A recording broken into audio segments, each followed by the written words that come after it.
Então bora, pessoal, resolver algumas questões da lista aí de vocês para vocês se prepararem para a prova. Questão 1, ela é a questão assim mais que exige um pouco mais da compreensão de vocês dos conceitos, né? Do que é um campo elétrico, o que é força elétrica, o que é potencial elétrico. Então aqui, ó, deixa eu mudar a cor, tá vermelha. Potencial elétrico. Questão 1, ela diz o seguinte: por que as cargas elétricas positivas se movem da região de maior potencial elétrico para a região de menor potencial elétrico? Primeiro vamos criar uma situação aqui, só para ilustrar isso daqui, vamos criar uma situação onde existe um campo elétrico, onde existe uma região onde existe interação elétrica entre dois corpos, né? A forma mais simples de fazer isso é a gente colocar uma carga aqui. Para simplificar, vou colocar uma carga de 1 coulomb para facilitar a conta. E isso daqui já é o suficiente para alterar essa região do espaço aqui em volta. Ou seja, vai ser criado um campo elétrico aqui, se vocês se lembram lá das linhas de campo. Vai ser criado um campo elétrico radial aqui, que vai apontar para fora em todas as direções. Né? Então só o fato dessa carga existir, essa região do espaço já é alterada no sentido de que vai existir um campo elétrico. Aqui em volta, vou apagar isso daqui. Beleza? E como a gente está falando de potencial elétrico, vamos ver qual o potencial elétrico gerado por essa carga em dois pontos quaisquer aqui do espaço. Vamos supor que eu quero pegar aqui, vou fazer tudo de vermelho que eu estou com preguiça. Ponto A e o ponto B. Beleza? Para quem não lembra, potencial elétrico é dado por essa fórmula aqui, ó. Potencial elétrico num ponto B, num ponto P qualquer. Nesse caso aqui vai ser no ponto A e no ponto B, né? É igual a constante eletrostática. Se for no vácuo tem um zerinho aqui, né? Vezes o valor da carga que está gerando esse potencial elétrico, no caso é essa carga aqui, de 1 coulomb, dividido pela distância dessa carga até o ponto onde eu estou calculando. Nesse caso aqui até o ponto P, nesses dois casos que eu vou calcular, até o ponto A ou o ponto B. Beleza? Então essa é a fórmula do potencial elétrico. Então, pensa o seguinte, vamos dizer que essa distância aqui,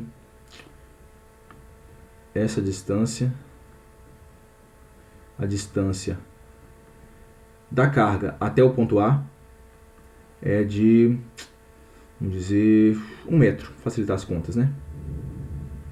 1 metro. E a distância da carga até o ponto B, vou chamar de dB, é igual a 2 metros. Beleza? Vamos calcular o potencial então. Potencial elétrico no ponto A. Potencial no ponto A é igual a K. Quem é o valor da carga? Né? Olha a fórmula aqui. Ó. O valor da carga é 1. Então, vezes 1. Dividido pela distância da carga até o ponto A, que também é 1. Beleza? Então, potencial elétrico no ponto A é igual a K. Beleza? Pelo mesmo raciocínio, a gente vê que o potencial elétrico no ponto B, ó, o valor da carga, tem o K aqui, né?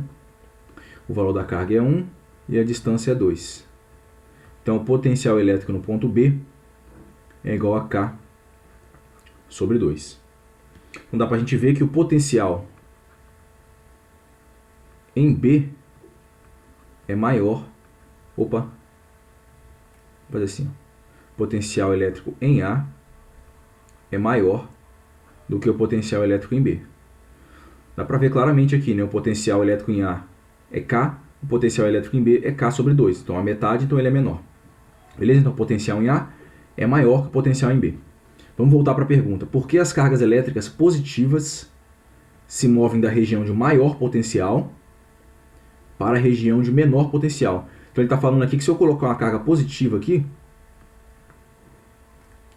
deixa eu fazer um pontinho. Se eu colocar uma carga positiva nesse ponto aqui, um ponto entre A e B, é a carga mais Qzinho.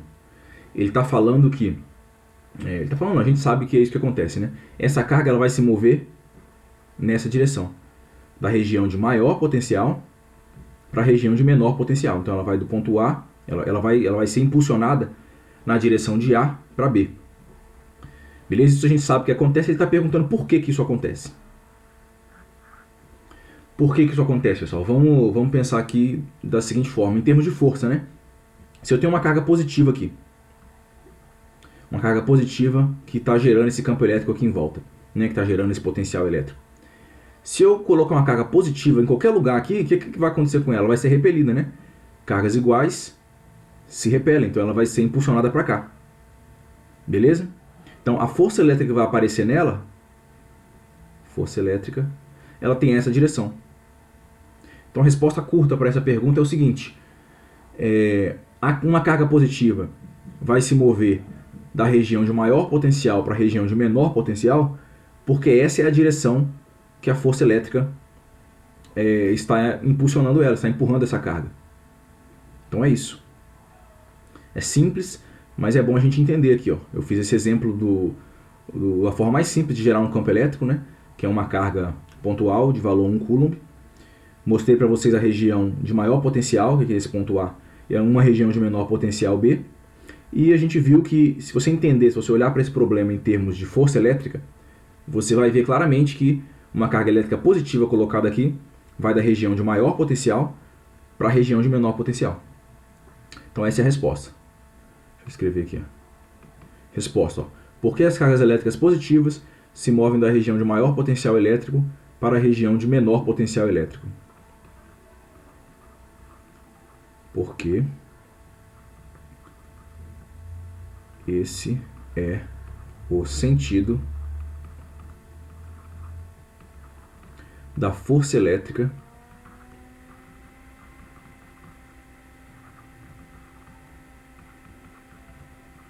que age sobre a carga positiva. Beleza? Essa questão é interessante porque ela deixa claro, ou pelo menos serve para a gente começar a pensar nesse sentido, de que descrever um fenômeno elétrico em termos de força elétrica é equivalente a descrever um sistema elétrico, né, um fenômeno elétrico, em termos de potencial elétrico ou diferença de potencial. Isso é algo que geralmente a gente só vê claramente na faculdade, que essas duas descrições são equivalentes, né? Descrever um problema em termos de força, ou em termos de potencial, ou em termos de energia potencial, é a mesma coisa. Quem fizer engenharia aí vai ver na faculdade essa seguinte formulinha aqui, ó. Força elétrica é igual a menos o gradiente da energia potencial elétrica. Isso aqui é um vetor também. Ou, em termos de campo elétrico é igual a menos o gradiente do potencial elétrico. Ou seja, as duas descrições são equivalentes.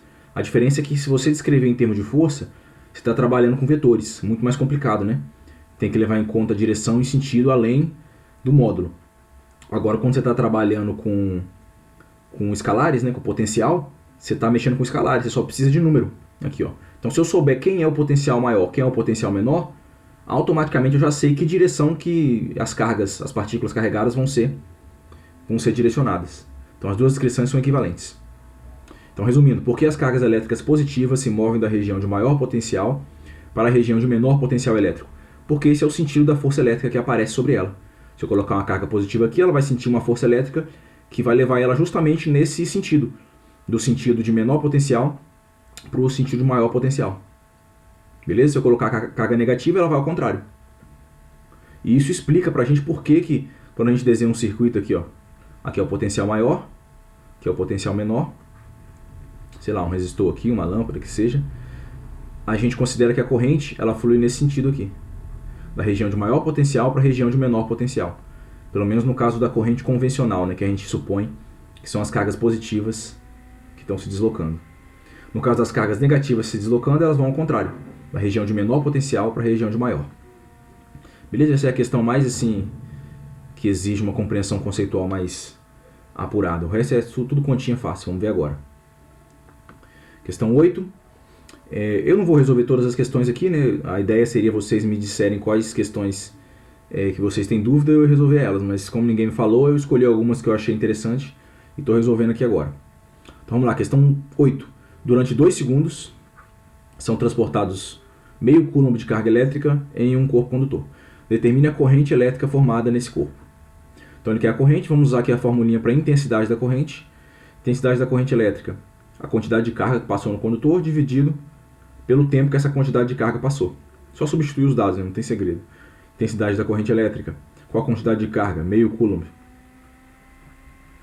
Dividido, qual o tempo? 2 segundos. Intensidade da corrente elétrica é igual a 0,25 coulomb por segundo. Se vocês se lembram, coulomb por segundo é a nossa unidade de corrente, que é o ampere. Igual 0,25 ampere. Então essa é a resposta, só jogar na fórmula, não tem segredo. A 9, a 10, a 11 são todas parecidas. Tudo a gente vai usar essa formulinha aqui para calcular a intensidade da corrente. Questão 9, não vou nem deixar espaço aqui que é muito simples. Ó. Corrente elétrica 0,15 ampere, tempo 2 minutos, e ele está perguntando o módulo da carga elétrica que atravessou o condutor. Vamos jogar para o lado aqui. Ó.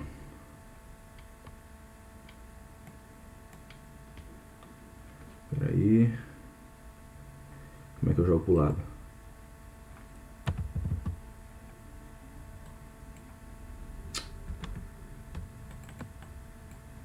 Esqueci como é que eu jogo pro lado. Vou fazer aqui mesmo, nesse pedacinho, não tem problema não. Ó, então ele está me dando a corrente, ó, essa fórmula. Ele está me dando a corrente, é 0,15 igual a carga, que eu não sei, que a gente quer descobrir, dividido pelo tempo, 2 minutos. 2 minutos. 2 minutos a gente tem que colocar em segundos, então vai ficar 120 segundos. Agora é só fazer essa multiplicação aqui. ΔQ igual a 120 vezes 0,15. ΔQ igual a, estou sem calculadora aqui, vou pegar no PC mesmo, 120 vezes 0,15. 18. Então aqui vai dar 18 coulombs. Essa é a quantidade de carga que atravessou o fio nesse tempo. Questão 10. Calcule o tempo necessário agora. Ele está perguntando o tempo. Em segundos para que a corrente elétrica de 2 amperes, está te falando a corrente, transporte uma carga elétrica total de 10 coulombs, te falou a carga. Então, formulinha de novo. ΔQ sobre ΔT. Corrente ele falou, né? Cadê lá? 2 amperes. Então, 2 amperes é igual a quantidade de carga, ele falou aqui também, 10 coulombs. E o tempo é o que a gente quer determinar. Como eu quero saber esse cara aqui, o ΔT, eu tenho que deixar ele sozinho de um dos lados da igualdade. Ele tem que ficar sozinho e ele tem que ficar em cima também, né? Então, o que eu tenho que fazer? Eu tenho que tirar ele daqui. Ele está aqui embaixo dividindo, ele vai passar para o outro lado multiplicando. Então, vai ficar 2 vezes ΔT igual a 10. Agora, lembrando, novamente, eu quero só o ΔT, então tenho que sumir com esse 2 daqui. Ele está multiplicando, vai passar para cá, dividindo. Vai ficar ΔT igual a 10 dividido por 2. ΔT igual a 5 segundos. Tranquilo. Por que ele já sai em segundos? Porque a corrente já está em ampere e a carga já está em coulomb. Então, automaticamente, o tempo vai sair em segundos. Se você não tem certeza de qual unidade vai aparecer no final, faça as contas com uma unidade. Ó. Porque aí a unidade final vai aparecer automaticamente. Mas aí você teria que lembrar que ampere é coulomb por segundo. Quer ver? Eu vou refazer aqui, depois eu apago. Vamos ver. Ó. Vamos fazer agora com a unidade. Mesma questão 10 aqui. Ó. Vai ser 2 ampere é igual a 10 coulombs dividido por ΔT. Vamos lembrar que ampere é coulomb por segundo. Então vai ficar 2 coulomb por segundo igual a 10 coulombs dividido por ΔT. Aqui o coulomb aparece dos dois lados, eu posso cortar. Então vai ficar 2 dividido por segundo igual a 10 dividido por ΔT. Vou passar ΔT para cá multiplicando. Vai ficar, fazer aqui, vai ficar 2 vezes ΔT dividido por segundo igual a 10. Vou passar o segundo para cá multiplicando e o 2 dividindo. Vai ficar ΔT igual a 10 segundos dividido por 2. Ó. O segundo subiu multiplicando porque ele está dividindo. Ó. Ele está dividindo, passa para cá multiplicando. O 2 apareceu aqui embaixo porque ele está multiplicando, passa para cá dividindo. Então no final vai ficar ΔT igual a 5 segundos.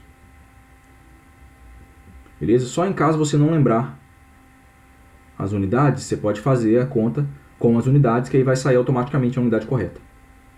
Beleza? Mas você pode fazer assim, tá certo também, não tem problema não. Vou apagar isso aqui e fazer 11. Isso é um jeito mais fácil de apagar isso. Aqui.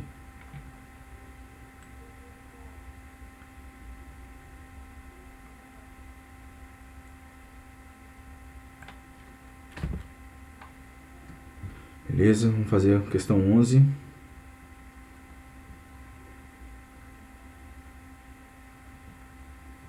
Questão 11. Calcule o módulo da carga elétrica. Novamente ele quer a carga. Carga elétrica que atravessa um fio condutor percorrido pela corrente de 3 A num tempo de 2 segundos. Então vamos lá. Corrente igual a carga dividido pelo tempo. Quem é a corrente? 3 A.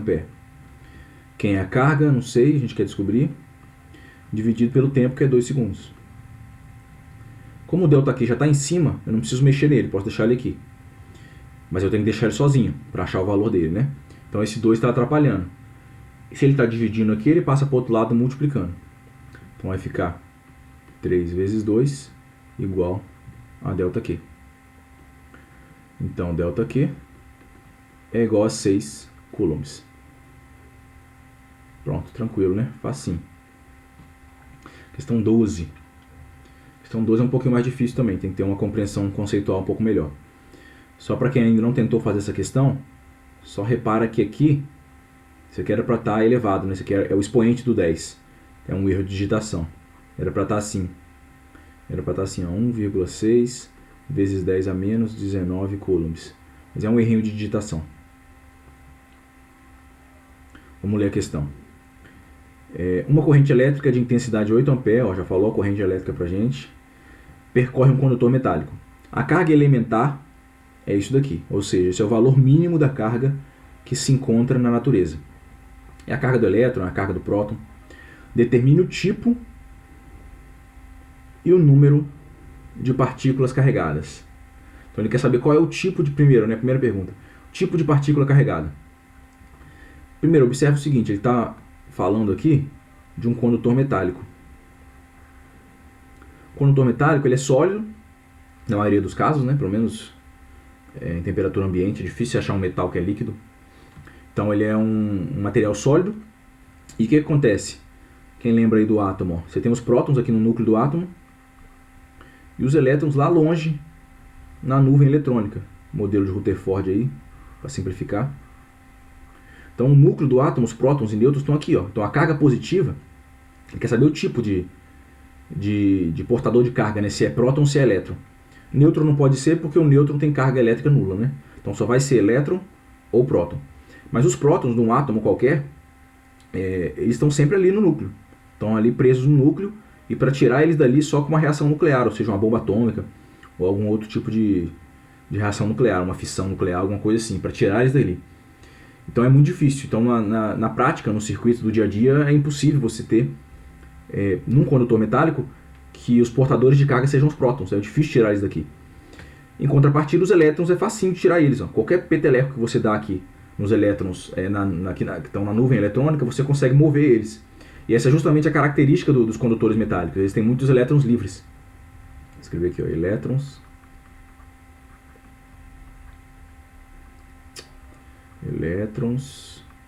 livres. Ou seja, qualquer diferença de potencial, qualquer força elétrica, qualquer campo elétrico é o suficiente para tirar um elétron daqui e jogar no próximo átomo, no átomo que está mais próximo dele aqui, ó. E com isso os elétrons vão se propagando por toda a superfície do condutor. Então, sempre que você vê condutor metálico, as partículas carregadas que estão fluindo ali, que estão compondo a corrente, vão ser sempre elétrons. Porque condutores metálicos têm elétrons livres. Então, de cara, você já pode eliminar essas três aqui. Ó. Porque o tipo de portador de carga não vai ser o próton. O tipo de partícula carregada não será o próton, será o elétrons. Então, aí só se você souber que condutor elétrico tem elétrons livres, você já tem 50% de chance de acertar a questão. Pode ser a letra A ou a letra B. Agora que entra a conta, né? Vamos fazer conta para ver isso daí, para descobrir quantas partículas estão circulando. Então, vamos reler a questão. Uma corrente elétrica com intensidade elétrica, isso daqui, com intensidade de 8 A, né, percorre um condutor metálico, então no caso são elétrons livres. A carga elementar é essa daqui, ou seja, a carga mínima, a carga que cada elétron carrega é essa daqui. Determine o tipo, já determinamos, são elétrons. E o número de partículas carregadas que atravessam uma seção transversal desse condutor por segundo. Então ele não quer saber o número total de elétrons que passa ali. Ele não quer saber a carga total que passa ali nesse condutor. Ele quer saber o número de partículas por segundo que estão passando ali no fio, nesse condutor elétrico. Então vamos armar a continha aqui. Ó. Como se trata de corrente, vamos usar a fórmula para a intensidade de corrente. Carga dividido pelo tempo. Vamos ver o que a gente tem. A corrente a gente tem, 8 A. Então aqui é 8 igual ΔQ sobre ΔT. Ele não falou para a gente nem o tempo, nem a quantidade total de carga. Mas aí que entra o conhecimento que a gente adquiriu lá no primeiro trimestre. Que a carga que aparece, que se a gente encontra na natureza, ela é sempre um múltiplo disso daqui. Ó. Ou seja, vou escrever aqui. Ó. ΔQ sempre vai ser um número inteiro, número natural, vezes o valor da carga elementar. Beleza? Porque esse aqui é o valor mínimo, esse valor aqui ó, que ele deu pra gente. É o valor mínimo. Então, se 2 elétrons estão passando ali naquele condutor, a carga vai ser 2 vezes o valor da carga elementar. Se foi 3 elétrons que está passando ali no condutor, a carga total será 3 vezes o valor da carga elementar.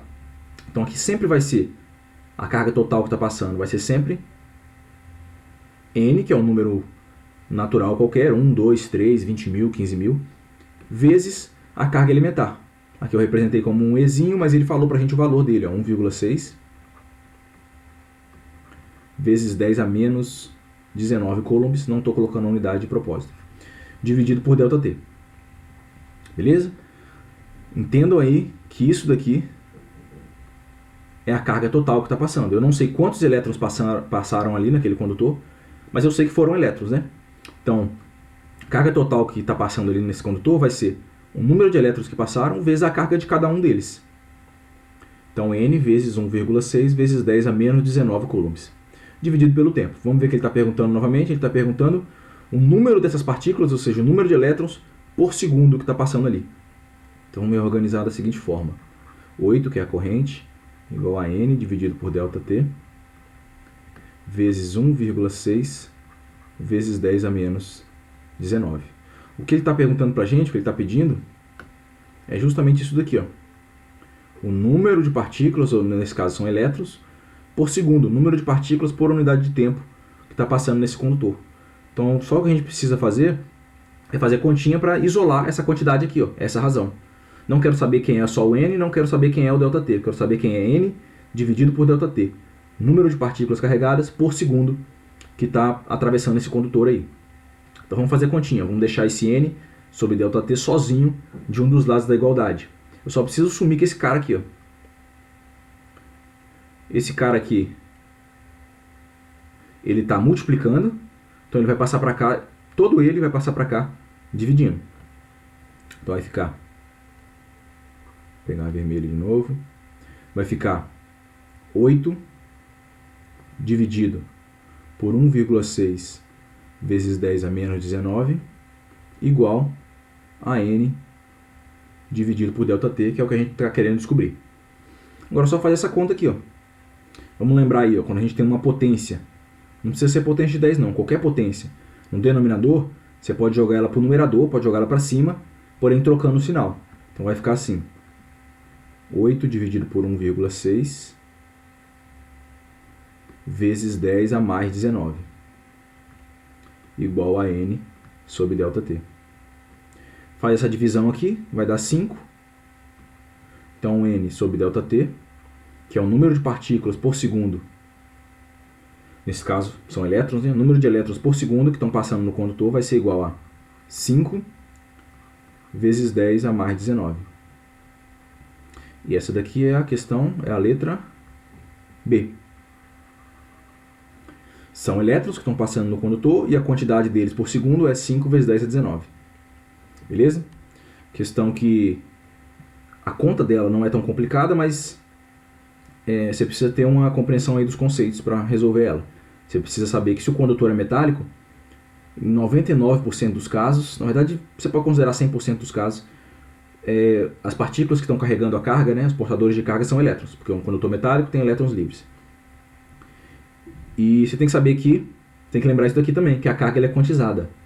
Que o número que a quantidade total de carga que está passando no condutor vai ser sempre um múltiplo, ou seja, um número natural, 1, 2, 3, 5, 20, 1 milhão, vezes o valor da carga de cada um deles. Pra você saber essas duas coisas, aí você resolve essa questão 12, é a questão de vestibular. Questão 14, aqui a gente começa a utilizar a lei de Ohm. Vamos lá. Quando ligamos o resistor de uma chapinha elétrica de 250 ohms, isso aqui é o valor da resistência. Sempre que você vê essa letra ômega aqui, está falando de resistência elétrica. Ômega, né, a letra grega ômega. Então a chapinha está ligada em 250... melhor. Quando ligamos o resistor de uma chapinha elétrica de 250 ohms em uma tomada, ela é percorrida por uma corrente de 0,44 A. Com base nisso, determine o valor da DDP, né, diferença de potencial, tensão elétrica, voltagem, tudo é a mesma coisa, dessa tomada. Vamos utilizar a lei de Ohm, a lei física que relaciona a diferença de potencial, a resistência elétrica e a corrente elétrica. Só substituir na fórmula. Quem é a resistência? Ele falou pra gente aqui. É 250. Quem é a corrente? 0,44. Então a diferença de potencial, que é V, vai ser igual a 250 vezes 0,44. A diferença de potencial é 250 vezes 0,44, 110. Tomadinha de 110 volts. Nunca esqueça da unidade. 110 volts. Beleza? Simplesinho. Questão 15. Questão de Enem, também muito simples. Porém, você tem que ficar esperto porque ele fala o valor de duas resistências. Vamos lá. Choque elétrico é uma sensação, como sempre na questão do Enem, tem um texto gigante para a gente ler. O choque elétrico é uma sensação provocada pela passagem de corrente elétrica pelo corpo. As consequências de um choque vão desde um simples susto até a morte. A circulação das cargas elétricas depende da resistência do material, sim. Para o corpo humano, essa resistência varia de 1000 ohms, então quando a pele está molhada, então aqui ó. Se você, principalmente questão muito longa assim, é bom você anotar os dados, né? Então, resistência da pele seca. Resistência da pele molhada. Ele falou aqui, para o corpo humano essa resistência varia de 1000 ohms quando a pele está molhada, então a resistência da pele molhada é 1000 ohms, até 100.000 ohms quando a pele está seca. Então a resistência quando a pele está seca, 100.000 ohms. Beleza? Uma pessoa descalça, lavando sua casa com água, molhou os pés. Ok? Então ele molhou os pés, o pé do cara está molhado.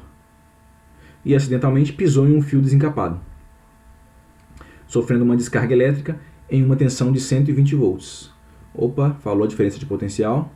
Lembrando, tensão, DDP, voltagem, tudo é a mesma coisa. 120 volts. Qual é a intensidade máxima de corrente elétrica que passou pelo corpo? Ele quer saber a corrente máxima. Vamos pensar, como a gente vai determinar aqui a corrente máxima? Sendo que ele dá para a gente dois valores de resistência. A gente sabe que V igual a RI, né? Primeira lei de Ohm, relaciona a diferença de potencial, resistência e corrente. Vamos ver quando que eu tenho a corrente máxima aqui, ó. Pensa o seguinte, a resistência elétrica, ela representa a dificuldade que os elétrons têm de passar naquele material. Então, quanto maior a resistência aqui, ó, então se a resistência sobe, isso quer dizer que a corrente vai diminuir, certo? Porque se a dificuldade da corrente passar naquele material é maior, menos carga elétrica, menos corrente vai ser capaz de atravessar aquele material. Então, se a resistência sobe, a corrente desce, e vice-versa. Se a resistência diminui, se a resistência é mais baixa, isso quer dizer que a corrente é mais alta. Por quê? O que é a resistência? A resistência é a dificuldade que os elétrons encontram de atravessar aquele material. Então, se os elétrons conseguem atravessar aquele material com facilidade, a intensidade da corrente vai ser maior, porque mais elétrons vão estar passando ali com facilidade. Então, existe essa relação aqui de proporção inversa entre os dois, né, entre a resistência e a corrente. Vamos pensar, a corrente vai ser máxima então, né? A corrente vai ser máxima quando a resistência for mínima. Quando a resistência for mínima. Quem é a resistência mínima nesse caso aqui? É a resistência quando a pele da pessoa está molhada, né? Então, se a pele estiver molhada, a resistência vai ser de 1000 ohms. E realmente é o caso, né? Ele falou aqui que a pessoa está com o pé molhado e pisou no fio desencapado. Então, a corrente máxima vai acontecer quando a resistência for mínima. No caso aqui for 1000 ohms, que é quando a pele da pessoa está molhada. Então, agora sim a gente pode jogar na fórmula isso daqui, ó. A diferença de potencial, a corrente máxima que a gente quer descobrir e a resistência mínima. Então, a gente vai ter que V é igual a resistência mínima vezes a corrente máxima, diferença de potencial 120 volts, igual a resistência mínima 1000 ohms, vezes a corrente máxima. Vamos fazer essa conta. Ó, o 1000 está multiplicando aqui a corrente máxima que eu quero descobrir. Vou jogar para cá dividindo, vai ficar 120 dividido por 1000. V é igual, né, a corrente máxima. Isso quer dizer que a corrente máxima é igual, pode cortar um zero aqui, vai ficar 12 dividido por 100, que vai dar 0,12 ampere. Essa daqui é a corrente máxima. Beleza? Você tem que entender isso daqui, ó. Que a relação entre resistência e corrente elétrica é inversamente proporcional. É uma proporção inversa. Então, quando uma sobe, a outra desce. Isso se a diferença de potencial for constante, né? Nesse caso, a diferença de potencial é constante, porque quem determina isso aqui é a tomada. Isso aqui não, a pessoa, você não vai mudar isso daqui. Pelo menos não nessa situação, né? Então, nesse caso, se a diferença de potencial é constante, a resistência e a corrente são inversamente proporcionais. Quanto maior a resistência, menor a corrente. Quanto menor a resistência, maior a corrente. Beleza? É isso aí, essa é a questão 15. Questão uma das mais interessantes, né? Além da questão 12. É isso aí, vou ver se eu faço outro vídeo com as outras questões da lista. Bons estudos para vocês aí. Qualquer dúvida, manda uma mensagem lá para mim. Falou para vocês.